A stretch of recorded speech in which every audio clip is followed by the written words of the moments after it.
कुछ भी देखिए, आप जो भी देख रहे हैं वह सब भूतकाल में देख रहे हैं। प्रकाश की किरण वस्तु से टकराकर आपकी आंखों तक आती है, तभी आप देख पाते हैं।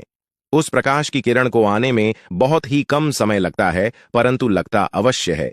इसलिए जो आप देखते हैं वह भूतकाल है। कुछ माइक्रोसेकंड पीछे देखते हैं। आप कांच में देखें तो भी आप खुद को वर्तमान में नहीं देख सकते हैं, क्योंकि कांच की स्मृति प्रकाश के माध्यम से ही आंख तक आती है। इसलिए उस प्रकाश को आंख तक आने में भी कुछ न कुछ समय लगता है, इसलिए वो वर्तमान नहीं है। एक गजब बात और है, आप वर्तमान में सुन भी नहीं सकते। आप जो भी सुनते हो वे सब शब्द भूतकाल में बोले गए हैं। यदि मैं आपको आवाज लगाऊं तो आप तक मेरी आवाज को जाने में कुछ माइक्रोसेकंड लगेंगे। फिर वह ध्वनि आपके कान तक जाएगी, फिर वह मस्तिष्क तक जाएगी और फिर मस्तिष्क उसे समझेगा। इसमें भी समय लग रहा है। इसलिए जो शब्द बोला गया उसे भूतकाल में माना जाता है। मनुष्य का भ्रम है कि वह वर्तमान में जीता है, परंतु वर्तमान तो उसके इंद्रियों में है ही नहीं। ये सब मैं तीसरे आयाम की बात कर रहा हूं। हमारा ब्रह्मांड तीसरे आयाम तक ही सीमित है। यहां आप बिना मुंह के नहीं बोल सकते, बिना कान के नहीं सुन सकते। लेकिन इस ब्रह्मांड के तीसरे आयाम के आगे पांचवा आयाम भी है। वहां आप बिना मुंह के बोल सकते हैं, बिना कान के सुन भी सकते हैं। और गजब की बात तो यह है कि वह सब वर्तमान में होता है और वही वर्तमान ईश्वर है, परमात्मा है। अब आपको उस आयाम का प्रयोग बताता हूं।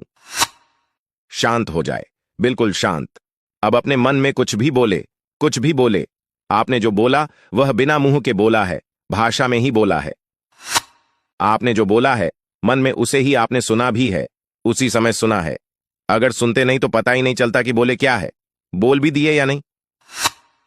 ये बिना सुने पता नहीं चलता, लेकिन हमें तो पता चल रहा है, यानी हमने सुन भी लिया। देखो, आपने बिना कान के सुन लिया, बिना मुंह के बोल लिया। अब एक गजब बात है, अब आप बिना आंख के देख भी पाएंगे। अपनी आंखें बंद कर लें और अब लाल सेब को देखें। बस देखना ही तो है, सोच ले और लाल सेब दिख जाएगा। बिना आंखों के ही देखा है। यह सब पांचवें आयाम में हो रहा है और वही ईश्वर है। मैंने ऊपर कहा कि वर्तमान ही ईश्वर है। आपने पांचवें आयाम में वर्तमान को समझ लिया, देखा, सुना और बोला भी वर्तमान में। अब एक बात बताता हूं, एक गहरी बात है। जब तुम्हारा मन बोल रहा था तो उसे सुन कौन रहा था?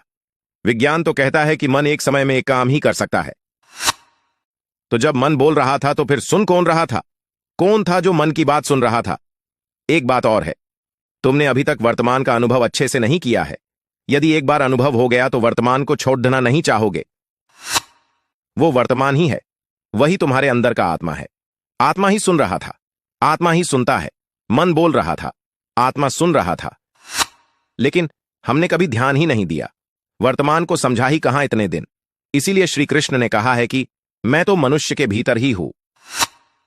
आज वो भीतर समझ आया कि वह पांचवा आयाम है, वही परमात्मा है, वही आत्मा है।